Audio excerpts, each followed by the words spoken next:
Hi, my name is Tony Giordano. Welcome to The Art of Men Acting. I will explain all of that in a second. I'm a theater director. Spent my entire career putting on plays all over the United States, in and out of New York and every other state that existed. I had the great fortune of working with tremendous talents. One of the industries that does work, by the way, is theater. Oddly enough, you can find great, great actors. They're not the stars of Hollywood. They're not names in that way, but they know how to put on a play. They know how to talk to an audience. They know how to create emotions. They know a great many things. They're quite startling, actually. And I can't tell you how impressive they can be. So I spent about 40 years doing that. I'm still doing it, of course. But I want you to know that after I did it for a very long time, I couldn't help, because I lived in pockets of America for 6, 7 weeks at a time, I couldn't help but notice that we were in trouble.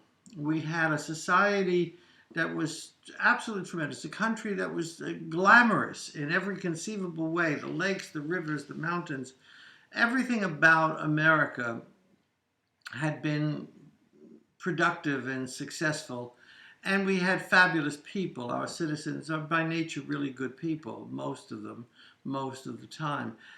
But unfortunately, like the rest of the world, 98% of the world's population is never asked to talk. Nobody ever asks them what they think. It looks like they do because we have TV on 24/7, 500 channels. We have every kind of film that you can imagine. We have so much product, but almost all that product is created by 2% of the world's population. I'm not putting the 2% down. I suppose in some little way I might be part of that 2%. And I noticed within that 2% that 50% of that are really good people. They mean well, they are active, they're trying very hard to do the right thing by the majority of the people.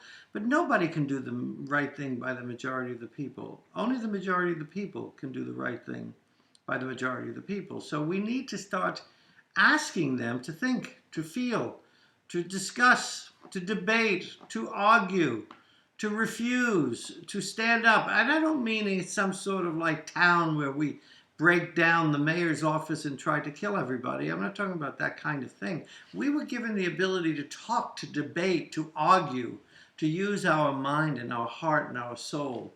And I'm not sure that we know how to do that. And it's odd considering how much money we have spent on education, among other things. After all, we have a public education system where everybody can get a free education. And my question is, are they learning more about themselves, or are they learning a lot of crap and detail that is really, frankly, unimportant? I mean, so what that you learn at some point in your childhood what each town is known for or whatever. At the end of my third book, and I know I'm jumping to the end, which is weird, but I quote Edward Markham's poem, The Man with the Hoe, because I think it might be a good introduction for what it is I'm trying to do. He has 6 stanzas. I'm only going to read you the first 4 lines of the first stanza because I think it kind of says a great deal to begin with. Bowed by the weight of centuries, he leans upon his hoe and gazes on the ground, the emptiness of ages in his face, and on his back, the burden of the world. Now, what Markham was writing about was the Industrial Revolution and how it had enslaved people to work for the world, but to work to such a degree, it was like mass production. Once they began to work, they, in a sense, gave up living. They lost. You're standing with a hoe on the ground and you're staring at it as you're working and tilling the soil, but what are you thinking about? What are you feeling? In what way are you ready to make decisions for your children in school, or to vote, or to decide what to watch on TV or not? You're kind of stuck. You've been stunned by life. And we, in a sense, and he blames, I guess, the leaders of the industrial society. And I suspect that that's fair, except I don't do that. I blame the 98%. Because in the 21st century, and by the 21st century, and my third book will reveal some of this, the unions have had a great deal of power. And the unions are not necessarily any better than the landlords were or the owners of the farms who created the rest of that mess. We live in a society that has, I don't know, created stereotypical behavior, cliches, everything that we promised to do with our Constitution to become a country of individuality. I'm not sure that we did. Now, I'm no longer a little boy, obviously. Even I would admit that. But when I was a little boy, I had the great advantage of growing up in Brooklyn, New York. And I was able, therefore, to be around a lot of people. The one thing about growing up in Brooklyn is that people sat out on their stoops. People sat and waited for somebody to come by and talk to them. And as a little kid, this was surrounding World War II. I was obviously quite young. I would notice a sad face of an old person, an old lady, an old man. More often than not, they were basically Jewish, Mrs. Goldberg, Mrs. Levine, whatever. And I would always go up and talk to them. I'd always want to know why they were sad. Now, I wouldn't ask that question, but I would start a conversation and see if I could locate, and I would boldly ask them, which I realized was rude. But when you're a kid, you can be rude. I would ask them how old they were. And I think that anybody who ever told me they were over 80, I listened to. I kind of felt like, well, if you get to that stage, you've lived, you know something, and you have something to say. But I really couldn't get them to speak, because the most that they would say to me is, when you get older, you'll know. It's a difficult world. And so then I would try something else. And eventually, after maybe 40 minutes of my attempts, this sad person would always ask me if I was going to become a lawyer, because they said, you like to talk. Well, I do love to talk, but that's not what I really love. I love to know what's in the mind of strangers. I love to find out what people are thinking. I don't mean about me. That may be part of it, but I don't remember having that much interest in myself. I was always trying to figure out how I was going to get out into the world. What was I going to do? And what was the world? Because in the little world I lived in Brooklyn, while it was attractive and active and certainly interesting, it certainly wasn't the world. But I could never find out how to find out what was happening with other people. In time, you'll see in my books that I actually certainly got out into the world. I am definitely a world person, no question about it. And I have spent my life in communication. By virtue of being a director in the theater, I'm obviously putting on plays about characters which were written by a human being about the problems of humanity, in which I have to work with actors to help them create all of the feelings and thoughts of that universe of the play so that we can perform it 8 times a week for people in the audience. My whole life is dedicated now to what as a child really interested me, but I still don't get the answers. No matter where I am, I still notice people don't really, truly know how to tell you what they honestly feel. Unless they hate your guts, and clearly I've had a few people who know how to tell me that. But I mean, they don't really know how to discuss things. And so I'm at a point in my life where I asked myself, after many years of witnessing this and noticing that America was in trouble, that I had to do something. So I said, well, maybe I should write. Maybe after all the years I've directed, perhaps I should write. It had been predicted by even people like Jean Dixon when I had breakfast with her in Washington, D.C. many, many years ago that I should write. I didn't believe her, but nevertheless, it was predicted.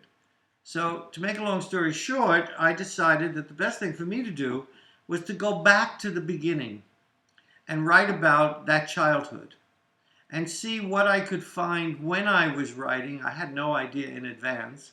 I did not have any notes that said, you must accomplish this, that, or the other thing. I had no real plan other than to say I came from a great working class Italian-American family. They had real class. They had no money. I didn't know that we were poor because nobody mentioned it to us, and the refrigerator was always full. Every night of the week was a meal. It didn't matter that my mother and father worked, my sister and I went to school. It really didn't make any difference. Life in an Italian-American household is always about the food. what are we going to have for dinner tomorrow night? And then all the next day, they talk about it, that they're soaking this and they're drying this and they're cutting this. And so they get you interested until your mother actually arrives at the dinner table with a very colorful and stupendous meal that is almost always balanced. I don't know where my mother got the training from it. I guess 3,000 years of being Italian American can do those things for you. But in any case, um, I wanted to know whether there was anything in that background that had helped me create such a good life for myself. Because in all truthfulness, I've had a very good life. I mean, I'm not talking to you because I'm bitching or complaining. Although in truth I am bitching and complaining. But it's not about my life. It's about why haven't we allowed other people to have as good a life as I have had. And so in the process of trying to look back, I took a lot of notes. I wrote for a long time. I jotted down anecdotes. I had a box. I kept throwing things in the box, things that I would remember. I gathered pictures like the ones behind me right now, but many, many, many more of cousins and aunts and uncles and whatever, and picnics and weddings and whatever. And I put them all over my studio in New York City, the little apartment that I have in the city. And I would look at them, and I would look at them, and I would start writing different things, and I'd throw that in the box. I had no idea if it would all add up to a book, but eventually I began the process when I began to find a way to get into it. And the way I got into it was odd. I didn't start by saying what I wanted you to know, nor do I ever want you to know anything from me, anything. I don't want you to follow anything I say. I don't even want you to read my books if you think that they're going to help you in any way, because I don't write self-help, and I certainly don't expect people to do what I did. What I did try to do, and in all three books, apparently, according to what other people tell me I've done, I tried to tell the truth. My feeling is that as long as each of us tells our truth, we can all listen and benefit by using what part of it we want to use or not. Rejecting it, paralleling our lives, whatever the hell we want to do, we can do. I'm so sick and tired of living in a society that is constantly telling you what you have to do, what you have to wear, what car you have to buy, what lipstick girls have to put on their face, all that stuff. It seems to me that we should listen to everybody. I'm in no way suggesting that we should live by ourselves. No man is an island. But I am suggesting that what we really need to do is be able, when we listen to everybody, be able to hear clearly what it is we're getting from whatever it is we're listening to that we may be able to use if we want to. I don't think we should force anything upon ourselves except whatever truth we think is valuable to us. So I began the process of putting together the first book, and it turned out to be very easy. Because from the very beginning, the characters in the book, who were my aunts and uncles and my family, my mother, my father, and my sister, were people I really loved. I genuinely loved them. I don't think I even knew that when I started to write. I knew when I was growing up that I loved them, but in the years that I had spent so much time working, I wasn't concentrating on such a thing. But in writing, I could feel the warmth in my heart for who they were. And who are they? In my family, this is thousands of years of peasants from Italy who literally left when the famine or whatever the hell happened around the late 19th century occurred in southern Italy, and nobody could find any work. I guess there was a problem farming and everything else. And I come from those people who kind of managed to get a bundle and get on a boat and come to America and struggle to figure out how they were going to create their families. And by the time I was born, they were so happy, so satisfied, that they used to drive me insane. I would ask them why they didn't want to go out, why they didn't want to travel, why they didn't have vacations, why we didn't have a home. And they would look at me like I was like a spoiled, well, I was a spoiled brat, unquestionably, no question. Your Italian-American boy, let me tell you something. You got it made. Your older sister, who was 4 when I was born, that was the worst day of her life. And that much she never forgot, never stopped letting me know. Because you are born into a family that expects you to have whatever you need. If it comes time for you to go out and play in the world, they think, well, you can handle that. They don't let your sister do that. My sister was much tougher than me. My sister could beat up almost anybody in the neighborhood. I could only make people think I could do that because I had the ability to talk them out of it and basically threaten their lives. But my sister actually could punch it out. So one thing led to another, and I began to write about all of these little anecdotes and the stories and put it together into a book. It is now Brooklyn Odyssey. My close friend Armand DeSante was one of the very first people to ever read the story. And his response was so great, I asked him to write a statement at the end of the back cover. And Armand says, Brooklyn Odyssey must be made into a film. It is written in the spirit we all shared when we began our careers, but the rest of us forgot how to do it. Brooklyn Odyssey by legendary American theater director Tony Giordano is a rite of passage story concerning a young man's development amidst a wonderfully eccentric family. They are funny and tender, and they come from the 50s. They're hardworking, honest Italian Americans. This story is a beautifully rendered moral tale demonstrated how families and teachers shape our destiny. Would I have known that I was about to do that? No. Would I agree that I did it?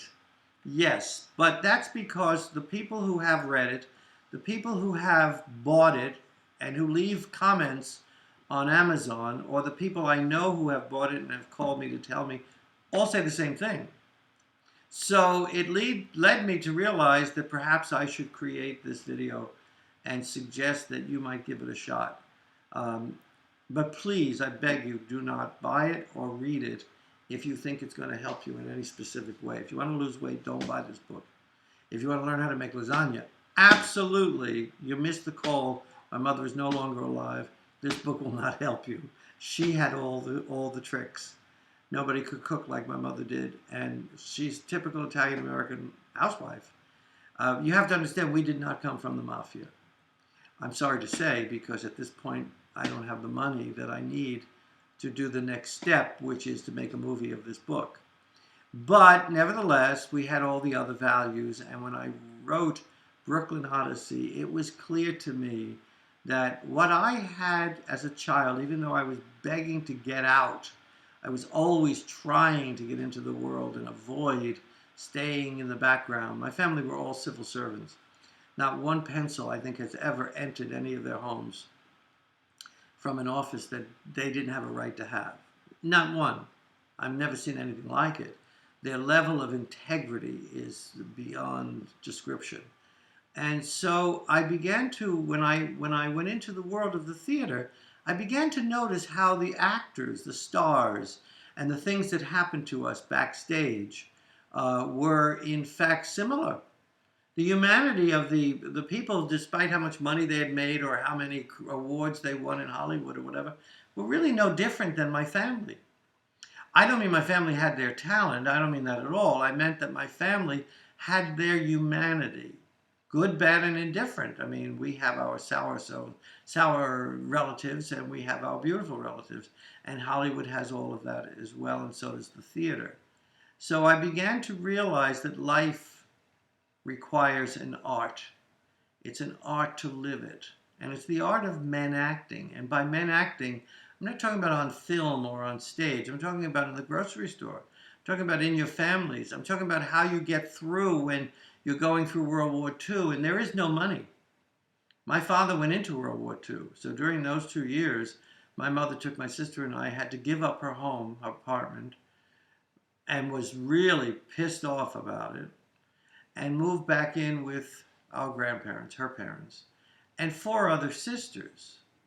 It was a large, sprawling apartment over a dry goods store in Brooklyn. And that's where I was spoiled rotten, totally. I tell people that the best thing that ever happened to me was World War II. And I'm not joking, actually. I loved living in that little apartment, and I loved how I was treated, certainly. My sister did not love that. Not at all. Not the way I was treated. But you have no chores. You're a boy. You don't do the dishes. You don't do anything.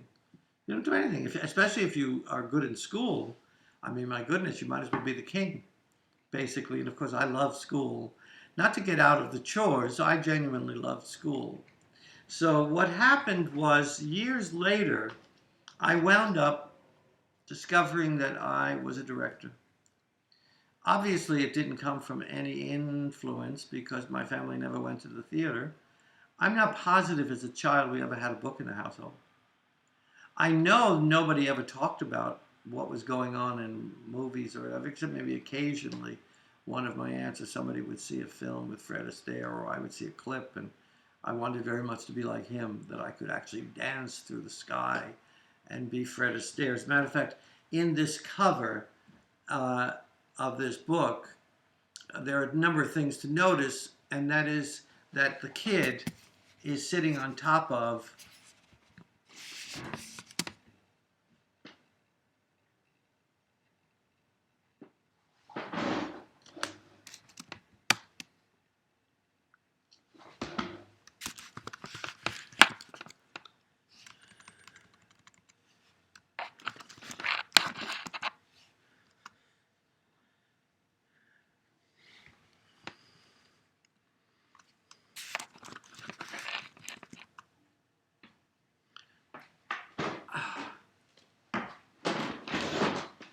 you notice in this book, the cover of this book, that the kid, I have to admit it, that actually is me as a little boy. I look like little Lord Fauntleroy. Imagine growing up in in the tenement in Brooklyn before we actually later moved to a project, and then having this picture taken of me as if I was little Lord Fauntleroy. You can imagine. Do you see why my sister had her attitude? Anyhow, my friend Nicholas Nappy designed the covers for all three of my books, and on this one he kind of hit it perfectly. I'm sitting on a scroll, and who knows what will ever happen with that scroll, which we now know are 3 books. But to my right on the books is the American flag, which is really basically book 3, the Mass of the Theater, which is book 2, and the graduation symbols, which of course is book 1. Because in book 1, one of the things that I did that I think is universal, and apparently everybody I know is kind of getting it, one of the things I did was to create a sense of what I call the rite of passage. Now, I know everybody thinks that the rites of passage are R-I-T-E, etc., and I don't agree with that. The first rite of passage is R-I-G-H-T. It's a true rite. It's the only complete right we ever get. It's inalienable. Can't take it away from us. The very fact that you're born means that you are given a chance to pick what you want to be or do and how to go about it. As a matter of fact, you have to do that. The rite of passage is only fulfilled once you go through the journey. Now, if you don't do it when you're a kid, you can do it when you're 90 years old. It really doesn't make any difference.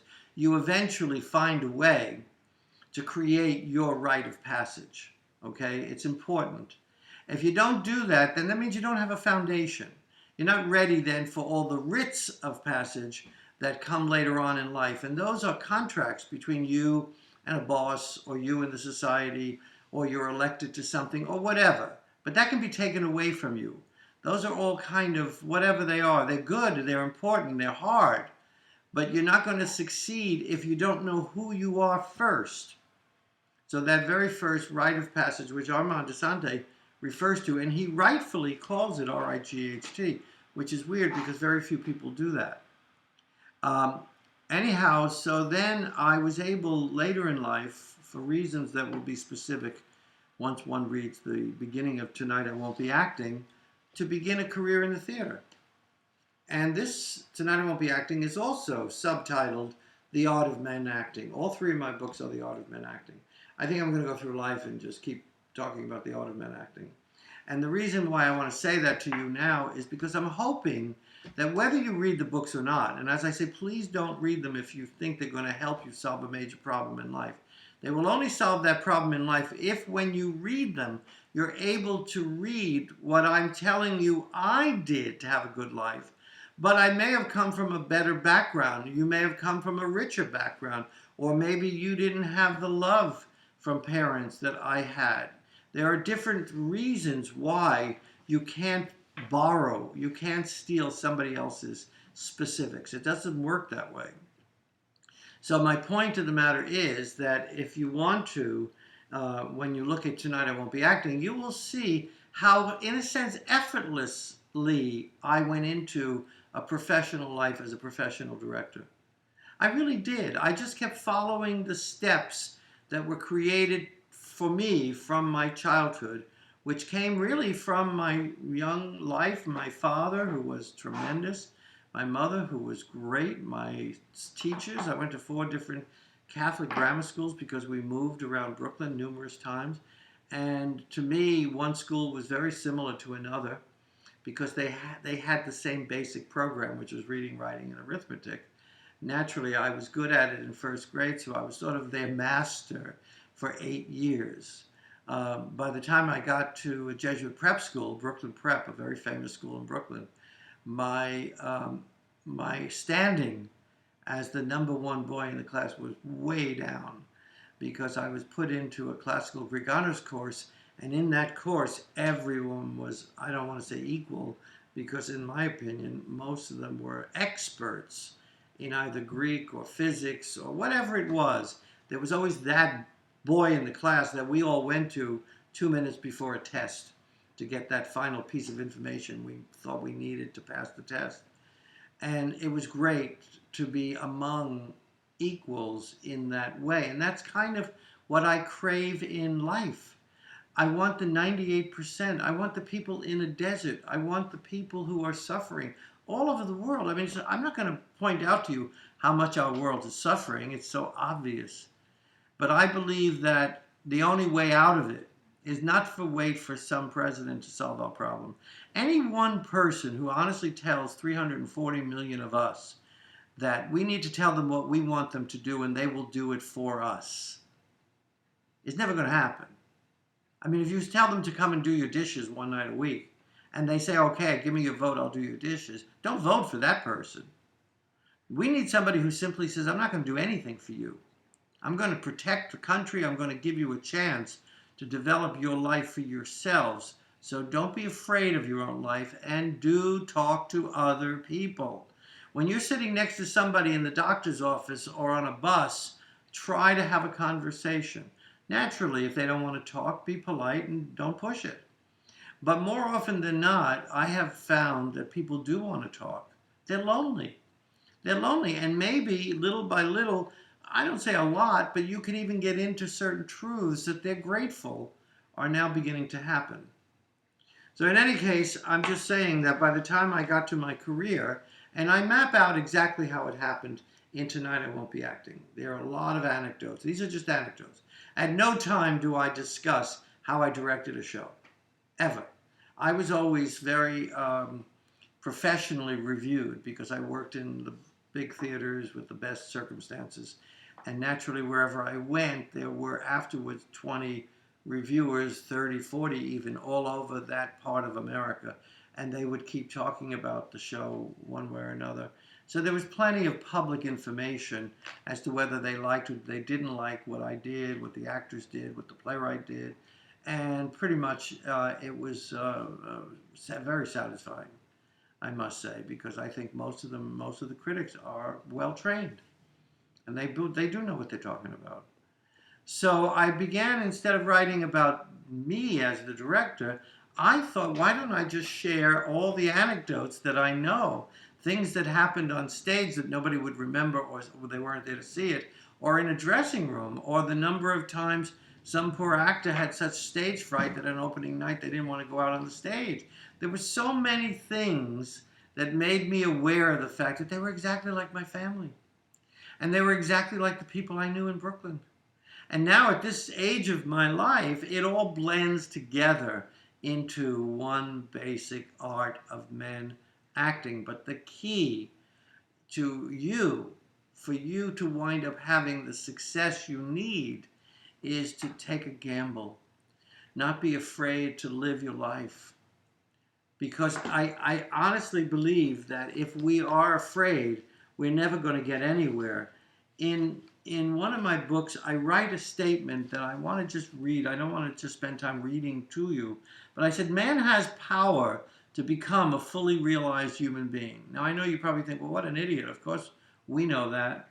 The journey of your odyssey can succeed if you have no fear to live it.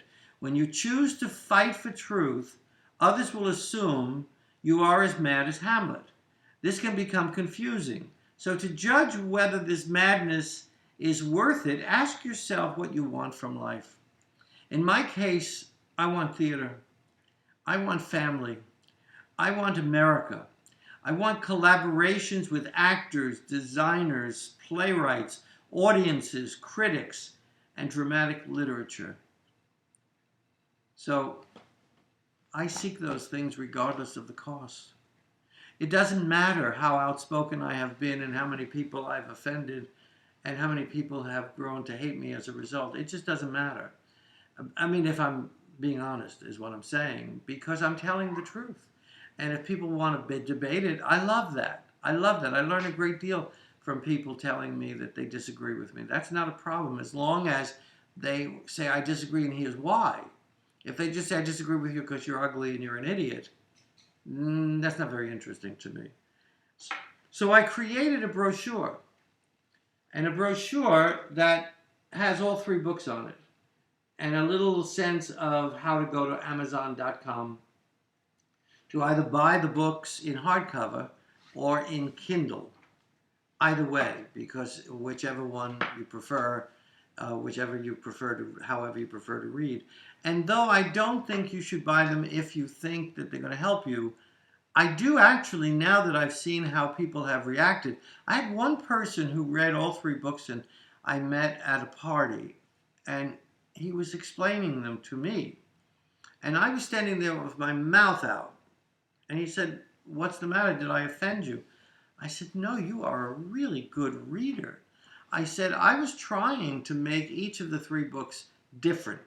In fact, they're all written differently. They have a different approach. There's a different style, because they're 3 different parts of one life. The Art of Man Acting, that is the subtitle for all 3 of them, is that I never stop referring to the members of the family from book 1. So that's always in the background. But book 2 is about people in the theater. Book 3 is about my attitude to America today and my anger at how the taxpayers have been so cheated. And believe me, I know, because I was there. I'm one of the people who benefited from the not-for-profit industry. And I just don't think we did a good enough job. I think we took the money, those of us who were able to work enough, we made a living, not a killing, but a living. And I believe we didn't go far enough with what it is that you should do if you're using taxpayers' money. So I write about all of that, and I, of course, name names, and I talk about openly what it is that we should have done better. Because I'm hoping that the next idealist, and of course I'm one of those, will be able to start better than I did. My idealism was a romantic idealism. Second of all, I honestly believed, because everybody says go into theater because theater is family. And I did it for that reason, because I loved my family. I assumed that if theater was family, well, that's great. It took me 20 years in the theater before I realized that half the people in the theater went into the theater because they hated their family. And as soon as they got in there, if you were the director, you had an authority position, and they hated their father or their mother or their teacher or whoever the hell they hated, they took that in with them to you. You had to overcome that prejudice before you could get to do the work. So what I'm saying is, in book 3, it's different.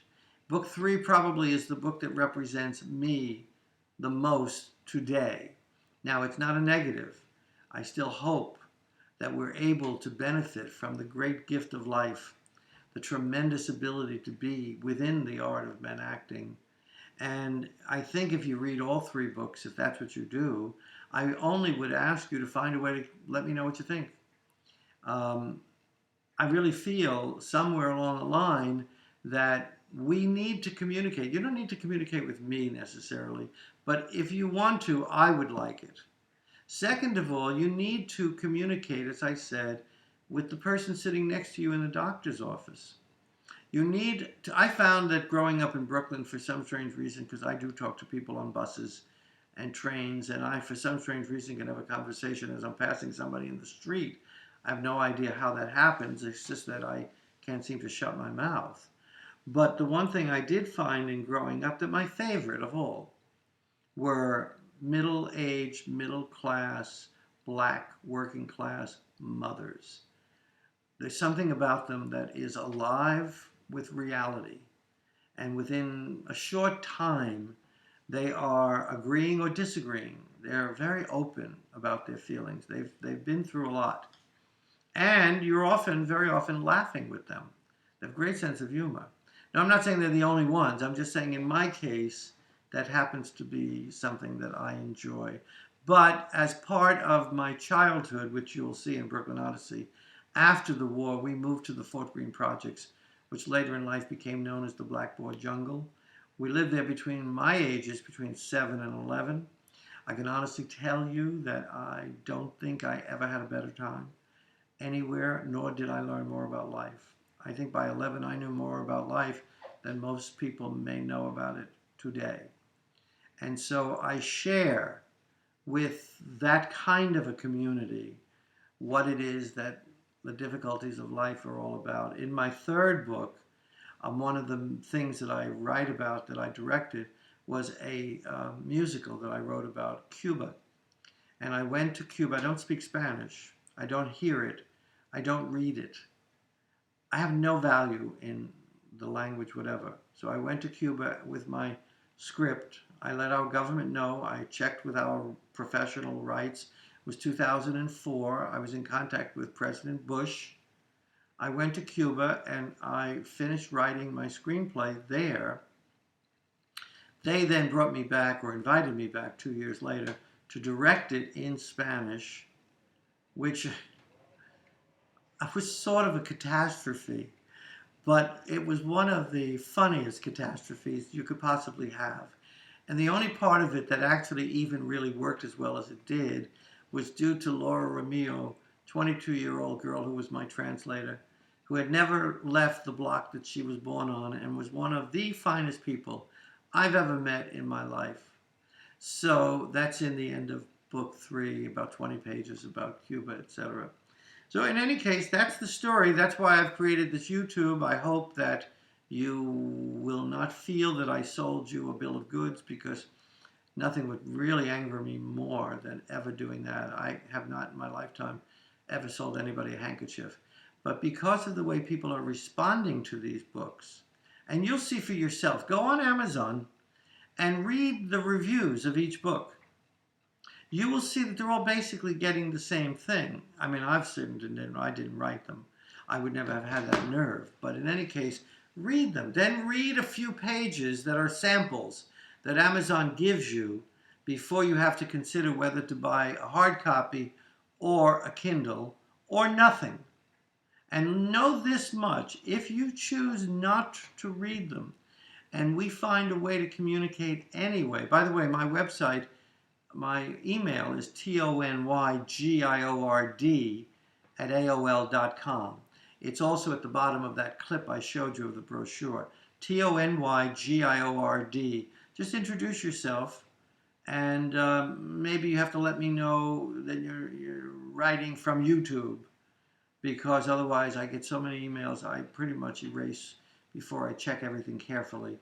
But as I said, you don't have to read the books. You can just do it based on what we're just talking about now. I was happy to be here with you.